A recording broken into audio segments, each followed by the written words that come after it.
¿Qué tal? ¿Cómo están, amigos? Muy buenas noches. Como les habíamos mencionado, está con nosotros en República Selva André Granda, así que les invitamos a ustedes a que esta transmisión en vivo puedan ustedes replicarla, al mismo tiempo puedan también compartirlo en su Facebook personal para que más personas puedan efectivamente preguntar también, ser parte de este diálogo, que es también un análisis de lo que ha sucedido en la Amazonía ecuatoriana, de lo que ha sucedido también en la provincia de Pastaza y por supuesto lo que ha sucedido también a nivel nacional. Así que bienvenidos todos a este conversatorio con nuestro querido amigo André Granda, aquí en República Selva, a quien le damos la cordial bienvenida. Sí, Diego, buenas noches con todos los amigos que nos ven. Muchas gracias, Diego, por esta invitación. Es un honor estar aquí en República Selva, tomándonos este viernes de política para analizar la coyuntura electoral.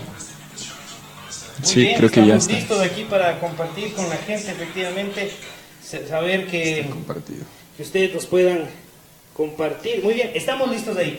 Bueno, vamos a empezar con este diálogo, André. Lo primero es analizar los resultados electorales aquí en la región amazónica.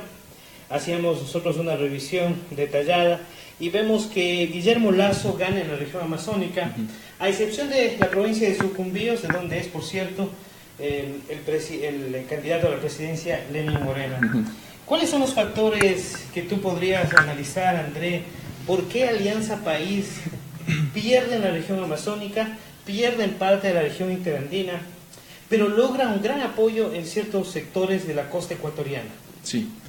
Sí, bueno, Diego, creo que este proceso electoral nos deja muchas lecciones a los ecuatorianos. Llamó mucho la atención los resultados que tuvo en este caso, que tuvo tanto el oficialismo como Guillermo Lasso en la Amazonía.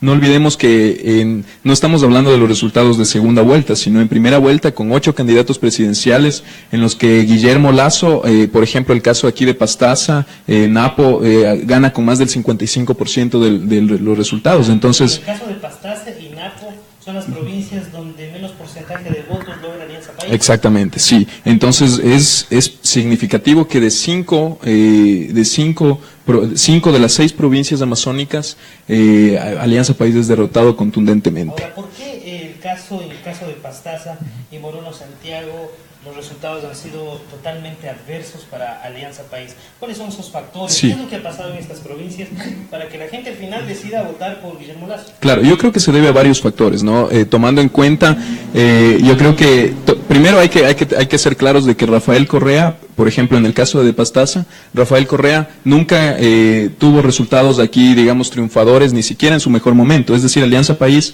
nunca ganó, digamos, una elección aquí contundentemente como se registró en el resto del país, desde el inicio de este proyecto político de la Revolución Ciudadana. Entonces es importante tener en cuenta eso. Creo que los últimos años nos han demostrado un rechazo a las políticas, sobre todo a las políticas extractivistas del gobierno, a la represión del gobierno. Entonces yo creo que en el caso particularmente de Morona Santiago, los últimos acontecimientos que se vivió en el tema de Nankins y en el tema de la represión a los hermanos Shuar, yo creo que esto se evidenció en los resultados electorales. Ahora, en el caso, por ejemplo, del resultado que obtuvo Alianza País con asambleístas, es en cambio completamente diferente, porque de todas las provincias amazónicas logra asambleístas menos en la provincia de Pastaza y menos en alguna otra provincia que no recuerdo, creo que es Napo, pero en la mayoría de provincias amazónicas Alianza País se lleva un curul, un asambleísta. Sí, ¿Cómo poder entender eso? Por un lado,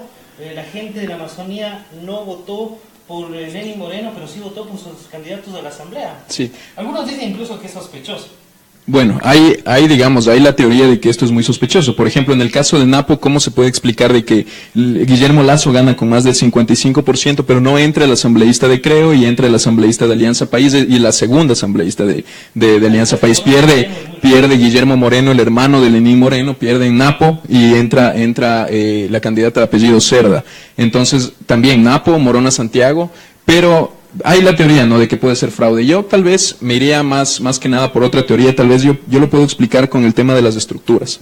No olvidemos que Alianza País ha construido durante 10 años un partido-estado. Yo le llamo un partido-estado que se adueñó prácticamente de todos los poderes, y en nuestras provincias lo hemos visto aquí, en el caso de Pastaza, en el caso de Morona, en el caso de otras provincias amazónicas, en las que Alianza País se ha convertido en la principal fuerza política clientelista de estas provincias, es decir, tienen toda la fuerza, todos los recursos del Estado a su disposición.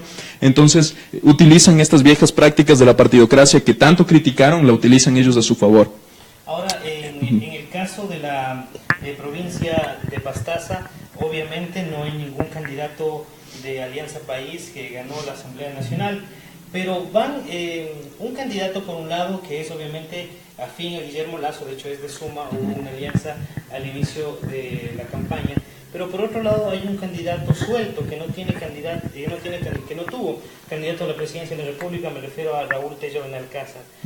¿Cómo estos independientes, porque Raúl Tello no es el único independiente que gana, hay algunos asambleístas independientes que han ganado en algunas provincias del Ecuador, estos asambleístas, ¿en qué le benefician al país o cómo van a actuar ya dentro de la Asamblea Nacional?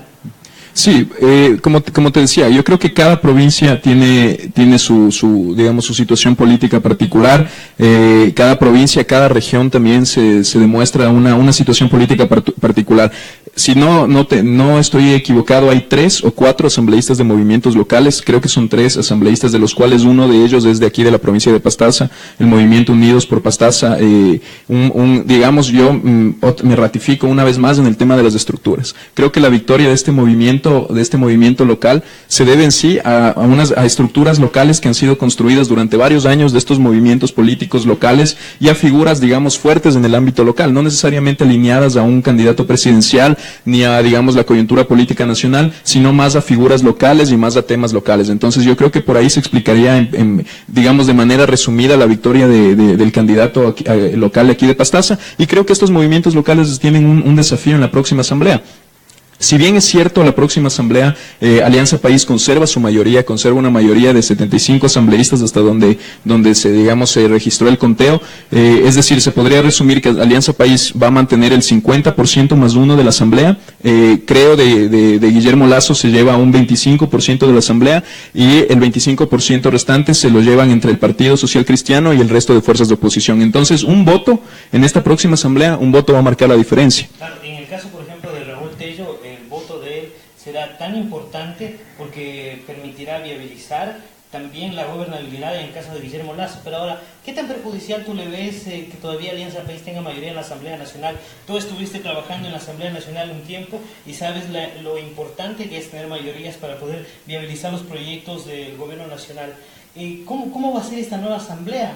En realidad no importa que los otros tengan el otro porcentaje, o si hay un equilibrio dentro de la balanza en el peso justamente de los candidatos de la oposición.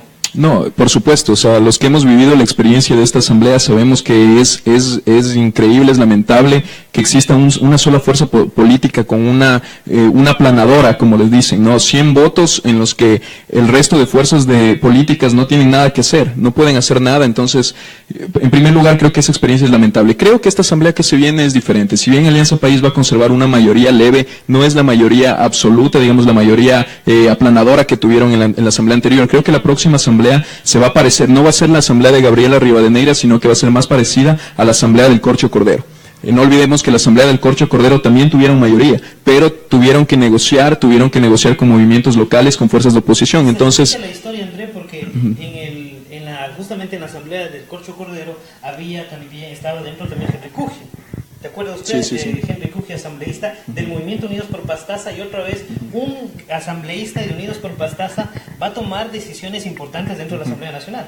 Sí, claro, yo creo que ese es el desafío en este momento de los movimientos locales. Mi recomendación, mi consejo sería que tienen que leer muy bien la coyuntura política nacional en este momento. No olvidemos que el Ecuador está viviendo en este momento una etapa de cambio, entonces va a pesar mucho, más allá de que gane quien gane la presidencia, cómo estas fuerzas políticas locales se van a alinear ya en un marco nacional, con qué se van a alinear tal vez con el oficialismo, si se van a alinear con las fuerzas de oposición. ¿Qué crees tú?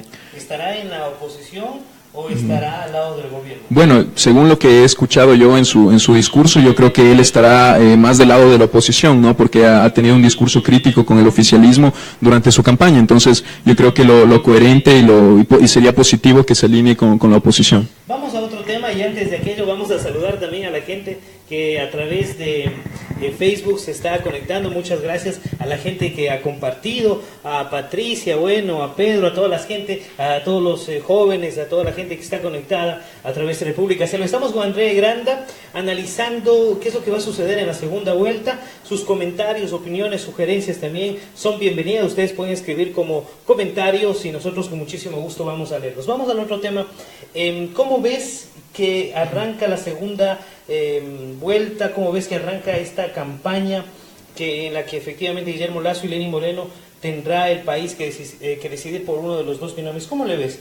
Por un lado vemos Alianza País, que está desesperado por tratar de limpiar la imagen de su candidato a la vicepresidencia, me refiero a Jorge Glass, y por otro lado Lenín Moreno, que un poco se desmarca ya del discurso de la alegría, del discurso de la paz, del discurso de la amabilidad. La revolución de la alegría. Empieza a atacar y empieza incluso a confrontar como nunca antes lo hemos visto a Lenín Moreno, y por otro lado vemos a Guillermo Lasso tratando de poder lograr el apoyo del resto de partidos y movimientos políticos.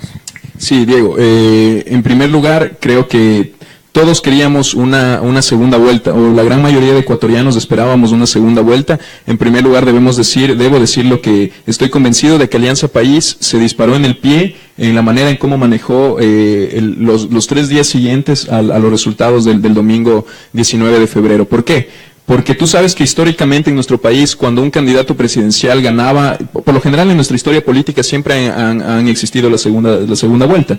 Entonces, cuando un candidato ganaba la primera vuelta, el candidato celebraba, el candidato decía, ganamos, nos queda poco para ganar la segunda vuelta. Pero ¿qué sucedió acá? Acá el candidato que ganó la primera vuelta se tomó esa victoria como una derrota.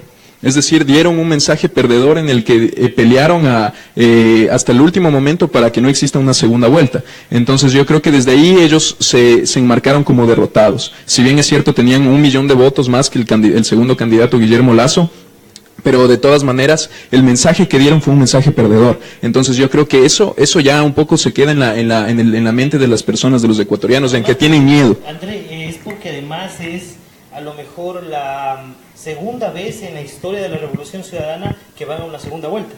Sí, por supuesto. En 2006 pasó con Álvaro Noboa.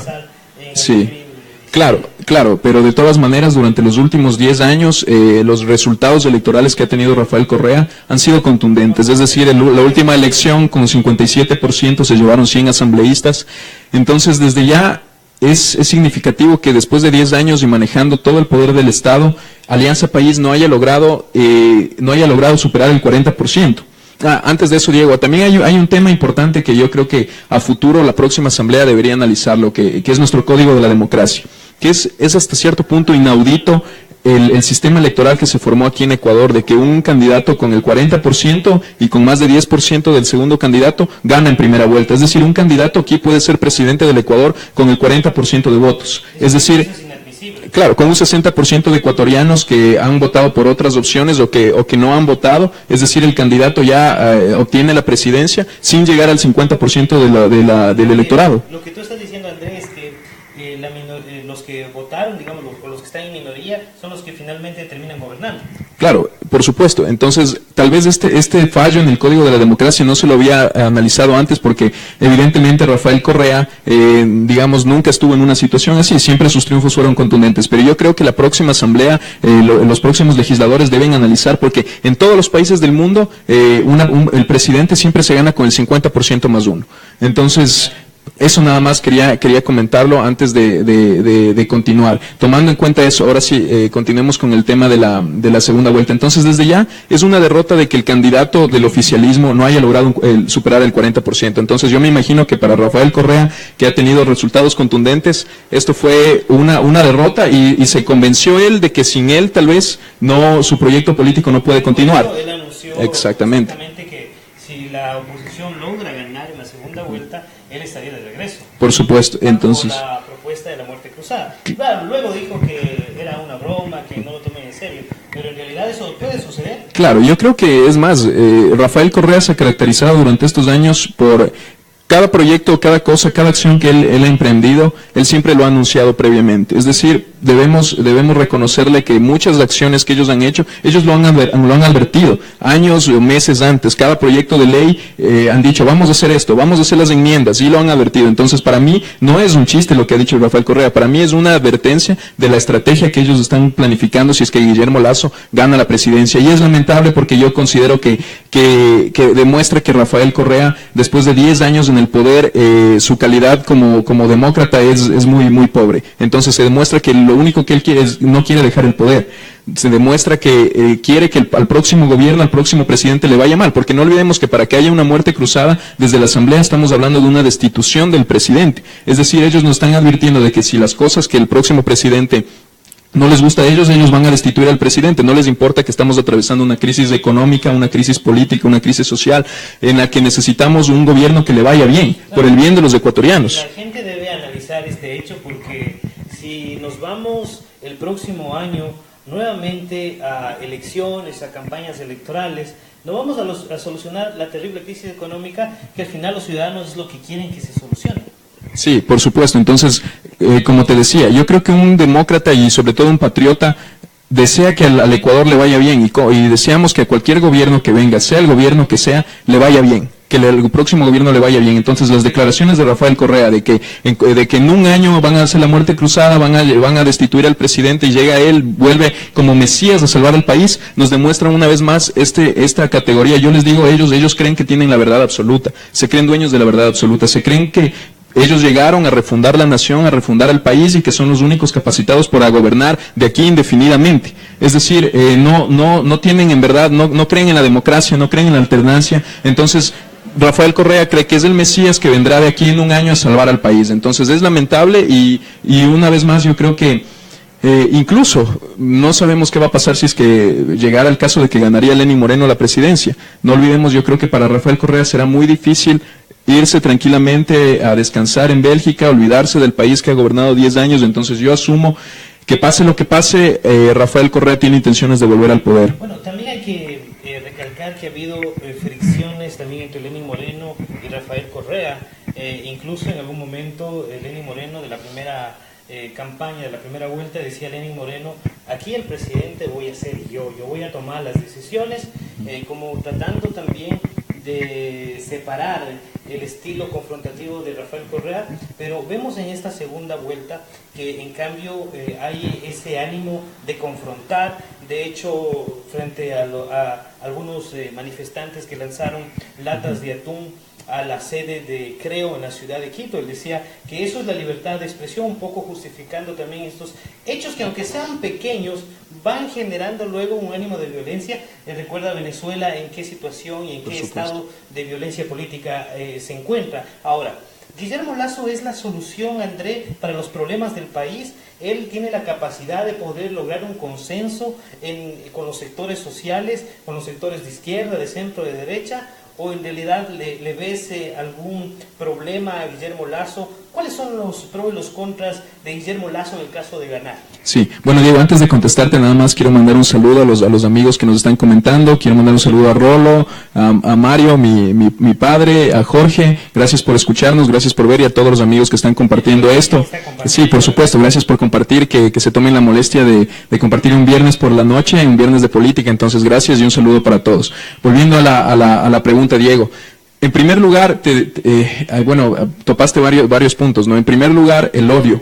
El odio es lamentable. Creo que esta segunda vuelta se viene desde ya una campaña sucia.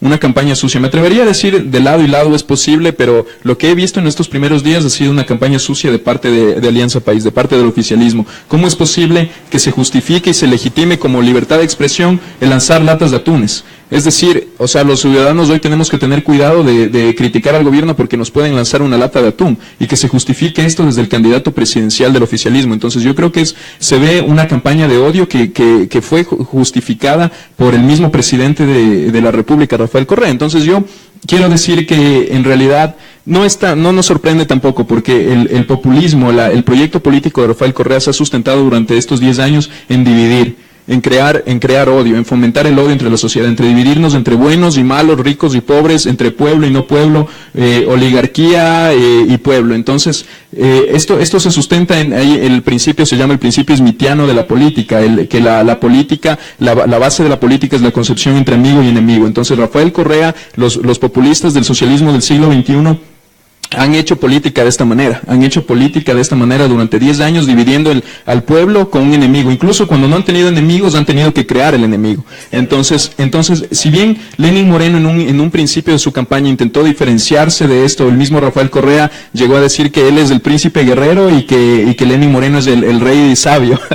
Entonces, si bien Lenín Moreno trató de distanciarse de esto durante los últimos días, las últimas semanas de campaña y la derrota que significó para ellos que exista una segunda vuelta, Lenín Moreno comenzó también a ser más crítico, más fuerte, más duro, más a atacar sin temor al candidato Guillermo Lasso. Entonces yo creo que esta suerte del personaje bueno, era el policía malo Rafael Correa, policía bueno Lenín Moreno, se les cayó. Se está acabando. Yo creo que eso les perjudica porque era la única fortaleza que tenía Lenín Moreno, a pesar de Rafael Correa. Ellos podían vender que esto era una suerte de cambio, un estilo diferente, pero yo creo que eso ya se está acabando. Y la recomendación para Guillermo Lasso, la recomendación para el candidato de Creo, el binomio de Creo, es que en este momento el Ecuador necesita unidad. Entonces yo también estoy en contra de los extremismos de lado y lado. Si es que hay extremismo de la otra parte, no. Al correísmo hay que entenderlo. Al correísmo hay que entenderlo y hay que entender por qué la gente votó por Rafael Correa durante 10 años. Por qué muchas personas se identificaron con este proyecto. Y tenemos que entender que los años que se vienen vamos a tener que unirnos como país porque se nos viene una crisis política, una crisis económica muy fuerte. Entonces lo que yo le recomiendo a Guillermo Lasso, al binomio de Creo, es que traten de llegar a estos consensos, a esta unidad. Incluso, bueno, he escuchado cosas positivas que están abiertos a los diálogos, están abiertos a los consensos, pero yo creo que eso es básico. Si no existe este diálogo, este consenso, digamos, no creo que pueda conseguir sus objetivos en los próximos años. Por ejemplo, en el caso de Guillermo Lasso, nosotros habíamos leído un artículo de Expreso en el sentido de que, por ejemplo, no necesariamente los votos de Cynthia Viteri serán trasladados a Guillermo Lasso, porque la gente que votó incluso por Cynthia Viteri en algún momento votaron por Alianza País. Claro. Los votos de Paco Moncayo, que logró conseguir el acuerdo nacional, son votos que le quitaron a Alianza País. Es decir, si Cynthia Viteri, si Paco Moncayo no eran candidatos en la primera vuelta, tal vez tendríamos sí ya un presidente y tal vez Lenín Moreno hubiera ganado en primera vuelta. Sí, es una teoría interesante y yo creo que tiene asiento en la realidad. No olvidemos el caso también argentino. En el caso argentino sucedió algo similar. A Macri lo criticaban mucho porque no quiso formar una alianza con Massa. Y prefirió ir solo, pero ¿qué sucedía? Que si él formaba una alianza con Massa, un porcentaje, al menos un 5% de los votantes de Massa que estaba en tercer lugar, se iban a ir a él para el candidato del oficialismo, y el candidato del oficialismo ganaba en primera vuelta. Entonces se puede entender, yo creo, que acá en el caso ecuatoriano es verdad que un porcentaje de los votos de Cynthia Viteri, de Paco Moncayo incluso, pudieron haberse ido con el oficialismo, con Lenín Moreno, y él pudo haber ganado en primera vuelta. No olvidemos que hay un fenómeno interesante en Guayaquil, que Jaime Nebot, durante los 10 años del proyecto correísta, Jaime Nebot y Rafael Correa han compartido electorado. Es decir, muchas personas en Guayaquil que han votado por Rafael Correa para presidente, han votado para Jaime Nebot para alcalde, o para asambleístas del Partido Social Cristiano. Entonces, es un fenómeno interesante, y yo creo que el reto, el desafío que tiene por delante Guillermo Lasso, es que no solamente hablar con los políticos. Hoy en día, los políticos no pueden limitarse a hablar con los políticos y creer que si un político anuncia que te van a apoyar en la segunda vuelta, tú ya tienes garantizado, como si fuera una fórmula matemática exacta, la totalidad de sus votos. Eso es una falacia, eso no sucede en el siglo XXI. Las personas hoy en día no votan porque alguien te diga, porque un candidato, un líder político te diga vota por tal o yo voy a votar por tal. La gente vota por quien se siente identificada. Entonces el desafío de Guillermo Lasso es llegar con su estilo de liderazgo, llegar a estos sectores que tal vez puedan estar indecisos entre votar por Lenín Moreno a pesar de haber votado por otra fuerza política. Puede ser Cynthia Viteri, Dalo Bucarán o Paco Moncayo. Bueno, queremos saludar a La Muralla Teatro, a Tania, a Giovanni Pangol también. Por cierto, sé que Tania Benítez está nominada, o por lo menos hay un sector de la ciudad de Puyo que le ha nominado como candidata a la presidencia de la Casa de la Cultura, núcleo de Pastaza. Así que felicidades también a la Muralla, que ha hecho un gran trabajo, a Abdalá Yacu Carapucha también, a la gente del Cantón Arajuno, muy chévere. Galo Martínez dice, conecta el micro, Diego, muy bien, acabamos ya de conectarlo, muy amable Galo, y muchas gracias a la gente que nos está mirando, escuchando y compartiendo también este análisis junto a André Granda sobre la segunda vuelta. Para finalizar, estamos cerca de finalizar, vamos a ver qué horas son también, son ya las todavía tenemos tiempo. 7:30, tenemos todavía bastante tiempo para analizar también qué es lo que va a suceder en la segunda vuelta. ¿Qué es lo que va a pasar? También queremos saber si usted ya decidió por quién votar. Según una encuesta de ese datos, André, ya un gran porcentaje de los ecuatorianos y ecuatorianas ya han decidido por quién van a votar en la segunda vuelta, así que podemos decir también que hay varias encuestas donde Sedatos, por ejemplo, le pone a Guillermo Lasso en primer lugar. Hay otras encuestas que en cambio le ponen a Lenín Moreno en primer lugar. Con 40 puntos de distancia, una encuesta del oficialismo. Claro, y además ese problema de las encuestas, ¿no?, que hemos visto durante la primera vuelta. En todo caso, si usted ya tiene decidido por quién va a votar, sería chévere que efectivamente nos puedan escribir. También saludamos a Luis Villarruel, saludos desde la ciudad de Quito. André Rodríguez, un gusto volver a escucharte. Diego, saludos. Bueno, a través de las redes sociales, Diego Escobar por lo menos estará presente para seguir debatiendo estos temas. Vamos ahora a preguntarle a André Granda qué es lo que va a suceder en el caso de la provincia de Pastaza. Volvemos al tema local, sobre todo porque aquí, como tú has acabado de señalar, se van configurando varios horizontes para el 2019. Vemos a un movimiento Unidos por Pastaza que está completamente fortalecido. De hecho, vemos y hemos escuchado muchas personas decir, bueno, yo quiero ser candidato, así que voy a hablar con el Movimiento Unidos por Pastaza para ver si tengo la posibilidad de ser candidatos. Hay, por supuesto, la expectativa de que Jaime Guevara vuelva a ser candidato a la prefectura también. Por otro lado, vemos al Movimiento Suma fortalecido con Henry Moreno, porque no podemos olvidar que Henry Moreno no es de Creo, es el candidato de Suma. Jimena Morante era la candidata de Creo. Hoy vemos desmarcados a Suma y a Creo. En el caso de Creo en Pastaza está preocupado por efectivamente esta segunda vuelta, mientras que Suma está perfilándose también a lo que podría suceder en el 2019. Son varios los partidos y movimientos políticos que están fuertes todavía. Suma, Creo, Alianza País también. Está también, por supuesto, el movimiento Compromiso Social de Elías Hechero. Estos movimientos serán, sin duda alguna, protagonistas del 2019. ¿Cómo le ves la situación?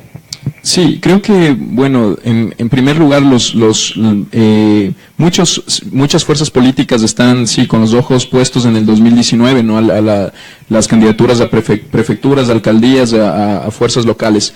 Pero yo creo que es importante que los próximos 2 años estarán marcados por la situación política a nivel nacional del país. Es decir, no olvidemos que estamos en una crisis económica, no olvidemos que vamos a tener una asamblea de mayoría de Alianza País, un presidente, no sabemos todavía quién, pero un presidente, me atrevo a decir, en debilidad, digamos, en debilidad política, cualquiera que sea el presidente que gane, va a enfrentar muchos problemas. Entonces, los próximos 2 años, el próximo año y medio, va a ser un año y medio, me atrevo a decir, un poco de una coyuntura crítica, una coyuntura con muchas dificultades. Entonces yo creo que esto va a marcar la agenda a nivel político, tanto nacional y a nivel local. O sea, las fuerzas políticas locales no pueden separarse de lo que va a pasar a nivel del país, más allá de cuáles sean sus intenciones. Eso como primer punto. En segundo lugar, es cierto, creo que se evidenció en esta campaña la fortaleza de las estructuras locales, tanto de la prefectura actual como de la prefectura, como del exprefecto, ¿no? La fuerza política del exprefecto. Entonces, creo que estas dos fuerzas corren con ventaja para el 2019 y bueno, más allá de eso, Diego, yo creo que esto ya es un tema personal, pienso algo personal desde mi parte como André Granda. Creo que yo no me sentí identificado con los partidos políticos que existieron en esta elección a nivel local. Entonces yo felicito a todos los jóvenes como tú que estuvieron en esta campaña, tal vez sin recursos, tal vez con dificultades, porque eso es la realidad de los jóvenes. Pero yo siempre he tenido una frase que o hacemos política o nos la hacen. Es importante que los jóvenes podamos involucrarnos en política, y no solo en elecciones, o sea, en lo que estamos haciendo hoy, en debatir, en informarnos, en conocer los temas, en prepararnos nosotros. No podemos esperar o quejarnos de que en cada elección aparezcan candidatos como los ojos seco de Álvaro Noboa, y nos quejamos y nos quejamos y nos quejamos, pero ¿qué estamos haciendo nosotros? La política se construye a diario. Entonces, en lo personal, yo felicito a todos esos jóvenes que han emprendido proyectos políticos aquí en la provincia y a nivel nacional. Eso es bueno para nuestra política, es bueno para la democracia. Muy bien, nos dice Galo Martínez, el activismo desde la comunicación se te extraña, Diego. Un abrazo al escritor Galo Martínez. Felicidades, Galo. Lupi Benalcázar, felicitaciones, excelente invitado, a decir la verdad. Muchas gracias. A Lupi. Fabricio Benítez dice, el reto más grande a cualquiera que sea el presidente va a ser el financiamiento del gasto estatal producto de la preventa de petróleo que ya... Sí. Un tema fundamental. Es indudable de que como se ha dicho, ¿no? Que el petróleo del próximo gobierno ya se acabó, ya se vendió, y el próximo gobierno lo que va a tener que hacer es pagar deudas. Eso es increíble. ¿Sabes qué? Te cuento algo, te digo algo. Yo estaba reflexionando, estaba pensando que, hablando otra vez de Rafael Correa, yo creo que es importantísimo toparle a Rafael Correa, porque sin Rafael Correa, sin entender el proyecto político de estos 10 años, no se puede entender lo que vamos a vivir en los próximos años. Yo creo que el Rafael Correa del año 2006 es el peor enemigo del Rafael Correa del presente. Recordemos un Rafael Correa que en el año 2006 llegó y criticó el despilfarro de los recursos públicos, cómo se farreaban la partidocracia y los recursos públicos. Entonces, hoy volvemos a una situación en la que estamos otra vez enfrentando los mismos problemas que vivimos hace 10 años. Entonces, yo me imagino ¿qué diría el Rafael Correa del año 2006 al Rafael Correa del presente? El Rafael Correa del 2006 le diría, te farreaste todos los recursos, te farreaste todos nuestros recursos, y es una irresponsabilidad que el próximo gobierno no va a tener de dónde sacar dinero, de dónde va a financiar el presupuesto. Claro, la mejor campaña son las palabras y discursos de Rafael Correa del 2006 aterrizados al 2017. Claro, y eso nos deja mucho, ¿no? Nos dice mucho, topando esto, o sea, en el Rafael Correa en el 2006 criticaba una partidocracia. Si Rafael Correa estaría hoy, le diría al Rafael Correa del presente, claro, destruiste una partidocracia de muchos partidos, pero creaste una partidocracia de un solo partido que hoy domina todos los poderes. Entonces, nos dejan muchas falencias. Han hecho cosas buenas, cosas positivas. Creo que todos estamos conscientes de las cosas positivas que se han hecho, pero ya estamos cansados también de este discurso de volver al pasado y criticar al otro candidato porque tal vez es volver al pasado, pero no nos dicen cuál es el presente que nos ofrece el correísmo y cuál es el futuro. Quieren que nos mantengamos en esta misma ruta, pero esta ruta ya se estancó. Ahora, André, algo que es sin duda clave y claro es que el apoyo masivo que ha tenido Alianza País y Rafael Correa durante esta elección, me refiero a lo que ha sucedido en primera vuelta con los millones y millones de votos, tú decías 1 millón de votos de diferencia entre Guillermo Lasso y Rafael Correa, se debe también, y hay que decir la verdad, y hay que decir lo que está sucediendo. En el caso, por ejemplo, de como tú decías, André, yo fui candidato a la Asamblea Nacional por la provincia de Pastaza, y esta campaña me ha permitido conocer a detalle lo que hacen los movimientos políticos, lo que hace Alianza País en campaña, y es impresionante todo lo que han gastado en campaña. Lo he visto con mis propios ojos, pero hay el apoyo de la clase pobre, de la gente pobre. Los pobres del Ecuador apoyan el proceso de la revolución ciudadana. Los votos de Guayaquil, de Lenín Moreno y del binomio con Jorge Glass fueron de la gente más pobre.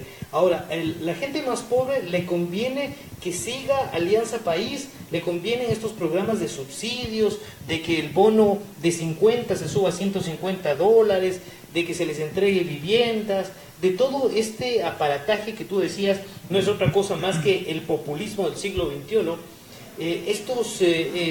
Estos programas de subsidios a la gente pobre les ha permitido gobernar 10 años y seguramente les podrá permitir gobernar 10 años más. No se sabe lo que suceda en abril, pero hay que decir que el sustento de la Revolución Ciudadana es la gente pobre. Pero Diego, ahí hay una paradoja, ¿no? de parte de Alianza País. Escuchaba muchos voceros del oficialismo, muchos voceros de Alianza País que nos decían, salieron a los medios a decir que Lenín Moreno gana en primera vuelta porque los pobres votaron por Lenín Moreno y los pobres son mayoría, los pobres son más. Pero al mismo tiempo Rafael Correa en sus discursos nos decía que la Revolución Ciudadana acabó con la pobreza, que eliminó la pobreza, acabó con la pobreza o al menos redujo significativamente la pobreza. Entonces te dicen que acaban con la pobreza, pero al mismo tiempo te dicen que ganan las elecciones porque los pobres son mayoría y los pobres votan por ellos.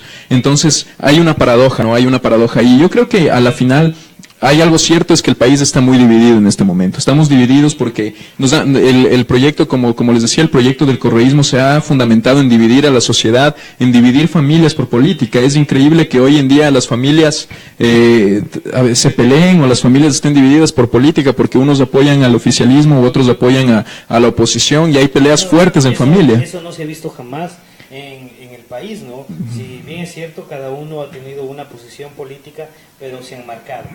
Vamos finalmente a otro tema, un tema que nos parece también importante, relevante. ¿Cómo quedaron las organizaciones sociales de izquierda, André? ¿Cómo queda la CONAIE? ¿Cómo queda Pachacutic? ¿Cómo queda el Acuerdo Nacional por el Cambio? ¿Cómo queda Paco Moncayo después de las declaraciones de Vilma Andrade, asambleísta nacional, quien dice que Paco Moncayo puede decir a título personal lo que sea, pero él no es afiliado de la izquierda democrática, solamente fue un candidato, que no van a apoyar a Guillermo Lasso, que tampoco van a apoyar a Lenín Moreno? ¿Cómo queda Unidad Popular? ¿Cómo quedan los sectores de izquierda que a mi juicio han sido los que más han sufrido la arremetida violenta de Rafael Correa de Alianza País? Recordemos que eliminaron al Movimiento Popular Democrático, que tuvieron que recoger firmas y que ahora se llama Unidad Popular, que han arremetido con líderes indígenas. El presidente de la nacionalidad Shuar de Morona Santiago está aún detenido, ha arremetido contra Pachacuti, ha arremetido con los sectores de izquierda, pero ahora ellos se encuentran en un dilema. De hecho, hace poco fue una convención de Pachacuti donde todavía no definen por quién votar. ¿Cuál es el dilema y qué crees que va a suceder? Bueno, hay voces, digamos, voces que han dicho de parte del movimiento indígena que prefieren apoyar a un banquero que apoyar a una dictadura. Eso lo dijo, si no me equivoco, Carlos Guartambel. Al mismo tiempo ha habido otras voces de Pachacuti que han manifestado que no van a votar por Guillermo Lasso, pero tampoco van a votar por Lenín Moreno. El día de hoy, Vilma Andrade, de Izquierda Democrática, manifestó que las declaraciones de Paco Moncayo eran a título personal y que la Izquierda Democrática ha tomado la decisión de no apoyar ni a Lenín Moreno ni a Guillermo Lasso. Entonces yo creo que ahí eso en lo personal me decepcionó mucho, porque yo creo que la izquierda, uno de los grandes errores que ha tenido la izquierda es que han vivido en una burbuja, y lo digo con todo respeto para las fuerzas políticas de izquierda, más que para los movimientos sociales, de las fuerzas políticas de izquierda que han tratado de representar estos movimientos sociales ya en las elecciones, porque han vivido aislados de la realidad política del país. Es decir, hoy en día, cuando el Ecuador está enfrentando una situación crítica en la que los ecuatorianos tenemos que elegir entre un cambio de rumbo o continuar con un proyecto político de un partido-estado que nos ha dominado durante 10 años o que ha dominado todos los poderes durante 10 años, y las fuerzas de izquierda dicen que no van a apoyar al oficialismo, pero tampoco van a apoyar al candidato de la oposición. Entonces nos deja muchas dudas. Yo te doy un ejemplo. En el caso peruano, recientemente en las elecciones peruanas hace un año, si no me equivoco, pasan a segunda vuelta el presidente actual, PPK, que es se puede decir que es un líder de derecha, y Keiko Fujimori. ¿Qué sucede? Que en las últimas semanas para la segunda vuelta en las elecciones, la candidata de izquierda, Verónica Mendoza, decide apoyar públicamente a PPK. A pesar de que tal vez representaba una ideología contraria a la suya, Verónica Mendoza toma una decisión en función de la democracia, porque se estaban jugando la democracia. Claro, fue definitoria, porque el resultado fue muy ajustado. Entonces estaban jugando la democracia frente a un proyecto, una dictadura, que era el fujimorismo, en la que era un proyecto autoritario, en la que se violaron muchos derechos y en la que de la misma manera se destruyeron las instituciones. Entonces yo creo que esto es un ejemplo para el Ecuador. Y yo creo que hay que hacer un llamado de que esto va más allá de izquierda y de derecha. hoy en día los ecuatorianos, los ecuatorianos no se están preocupados tal vez porque si un candidato es de izquierda, si un candidato es de derecha. Esto va más allá de las ideologías, va a cuestiones fundamentales como los derechos, como la independencia, como la libertad. André, que incluso va más allá de Guillermo Lazo. Por supuesto. Estamos hablando de que nos estamos jugando el destino y el futuro de todos los ecuatorianos. Por eso, en algún momento, a través de las redes sociales, incluso jugadores de fútbol conocidos decían: póngase en la camiseta tricolor el día de las elecciones para que vean que la mayoría de ecuatorianos queremos el cambio. Y creo que el Ecuador ha hablado bastante claro y bastante fuerte en esta primera vuelta, con todas las anomalías que hubo a nivel del ámbito electoral, pero sin duda alguna de que los ecuatorianos han hablado y han dicho que quieren un cambio, que en esta segunda vuelta hay una predisposición. Ya, por ejemplo, Jaime Nebot lo ha dicho también Cintia Viteri, incluso con Dalo Bucarán ha habido un acercamiento, pero como tú dices, ha sido completamente lamentable la posición en la que se ha puesto la izquierda democrática. Incluso puedo decir también Pachacuti, que a estas alturas todavía no logra definirse, al menos dice que no votará por Lenín Moreno, pero les cuesta y les dificulta decir que van a votar por Guillermo Lazo. Sí, Diego, yo te diría algo. Yo creo que esto va más allá de Guillermo Lazo. Es más, yo creo y quiero ser enfático en decir que los ecuatorianos, hoy en día los ecuatorianos, debemos estar seguros de que si el próximo presidente, si en este caso es Guillermo Lazo, comete errores, los ecuatorianos podemos salir con libertad a criticarlo y a decir: señor presidente, queremos que le vaya bien al país, pero usted se está equivocando, y debemos criticarlo sin temor a que nos haga una sabatina y comience a perseguir las voces críticas como lo han hecho esto. El día que Guillermo Lazo haga eso, se va a convertir en Rafael Correa. Entonces yo creo que los ecuatorianos hemos madurado políticamente durante estos años y debemos tener la capacidad, la libertad para expresarnos y para decir al próximo presidente, sea quien sea, queremos que le vaya bien, pero si se equivoca, lo vamos a criticar, lo vamos a decir de frente, y no queremos persecuciones, no queremos sabatinas. Y para terminar el tema que te decía de izquierda y derecha, el debate de izquierda y derecha está completamente superado, y es más, Diego, es lamentable que durante los últimos años del socialismo del siglo XXI en América Latina, el caso de Odebrecht nos demuestra que tanto los gobiernos como de izquierda como los gobiernos de derecha a la final pueden tener corrupción o han robado. Entonces la cuestión es que no es cuestión de izquierda o de derecha, es cuestión de principios. Puedes tener un candidato, puedes tener una fuerza política que esté identificada con tal vez con alguna ideología, pero lo que los ecuatorianos necesitamos son valores, son principios para saber que esta fuerza política o este candidato va a tomar las mejores decisiones y no va a caer en el mismo caso de corrupción, sea de izquierda o sea de derecha. Muy bien, vamos a aprovechar para saludar, me voy a acercar hasta nuestro celular y vamos a saludar a Omar Coloma. Si apoyan a un candidato a la presidencia, no sería caer en lo mismo, ser solo útiles para los votos, los partidos políticos de izquierda. Edgar Salinas dice: ¿cuál es el verdadero rumbo del Ecuador sin que nos hagan creer que si se vota por Lenin terminaremos como Venezuela y si se vota por Lazo se termina como Argentina? Carlos Obando, de acuerdo, nuestro ejercicio político no termina con el voto. Muchas gracias a la gente que... Sí, un saludo para Carlos, para Edgar, para Omar. Gracias por estar escuchando, gracias por su opinión, es fundamental para nosotros. Gracias por tomarse un tiempo este viernes de la noche para escucharnos. Y hay una pregunta interesante de Edgar, si me permites, Diego. Es que durante los últimos días he escuchado mucho la campaña sucia del oficialismo en decirnos de que... Exactamente, que si es que gana Guillermo Lazo, Ecuador se va a convertir en Argentina, vamos a tener los ajustes. A ver, en primer lugar tenemos que entender que cada país tiene sus condiciones propias, su situación particular, y no estamos hablando de que se pueda comparar libremente. Pero, si quieren hablar de ejemplos internacionales, ¿por qué se molestan cuando se le compara al oficialismo con que nos quieren llevar a Venezuela? Es decir, si Guillermo Lazo representa a Argentina, a Macri, Lenín Moreno representaría a Venezuela, ¿no? Entonces sería Nicolás Maduro. Pero yo creo que debemos superar este debate simplista. El Ecuador no es, ni será Argentina, ni será Venezuela. Respetamos y queremos mucho estos países hermanos, pero el Ecuador vive un proceso particular y yo creo que los próximos años son fundamentales, son difíciles, pero sobre todo me ratifico en el tema de la unidad, Diego. Si no, hay que superar esta visión de la política, del correísmo, del disenso, del conflicto, del enemigo, crear tu enemigo. Tal vez les trae votos, sí, no le ha traído resultados electorales a Rafael Correa, pero si nos mantenemos en eso, los ecuatorianos vamos a acabar matándonos. No podemos tener tanto odio durante tantos años. Es necesario superar esto a una visión de unidad, de consensos. Otra pregunta, otro comentario. Eduardo López, chévere, Edu López también. No estoy con Lazo, pero prefiero votar por lo nuevo, por lo que ya pasó, nos cerraron las puertas 10 años y son los dueños de todo y del trabajo en Pastaza y todo, piensas que solo ellos son, y solo ellos piensan que son los iluminados también, dice. Muy bien, gracias, sí. Eduardo López también. Para mi última opinión para responder ese comentario, Diego, es que una de las cosas más lamentables que hemos vivido con este partido Estado durante los últimos 10 años es que se ha confundido el Estado con el gobierno.